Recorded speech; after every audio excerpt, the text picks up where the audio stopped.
Lagi yang aku suka pasal Cofly mic ni kan, wireless mic ni, aku sebelum ni aku kalau hampa tengok lah video aku sebelum ni kan, video aku pakai satu jenis mic tu je, dan brand tu dia yang first keluarkan macam ni kan lah, first yang senampak aku lah, yang kecil, bulat, lepas tu ada magnet kat belakang, kita boleh kepit kat baju. Yang tu aku pakai. Tapi apa masalah dia, bila kita connect dengan phone, dengan transmitter, cucuk kat USB Type-C tu dekat handset kan, dia akan tulis dalam mode reduction, noise reduction, dan noise reduction dia tak best. Suara parau macam aku ni, suara yang garau macam aku ni, sesungguhnya dia akan membuatkan audio video tu pelik tau.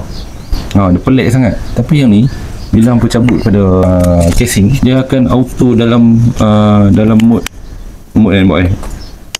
biasa punya. Jadi rakam lah, ada noise, ada bunyi sekeliling kan. Bila kita nak guna pun kita tekan. Tapi yang tu aku annoyed sikit, sebab bila cabut-cabut terus dalam mode noise reduction, tak best lah. Itulah salah satunya aku bangga, aku shock dengan Cofly. Dapat bag macam ni lagi, protektif lah. Kalau jatuh lah, nak bawa pergi mana-mana, dia secure lah kan. KFM 01 kan, dapatkan segera sebelum mahal ni tengah kira meningkat naik harga lah. Sebelum hampa rugi, hampa grab dulu.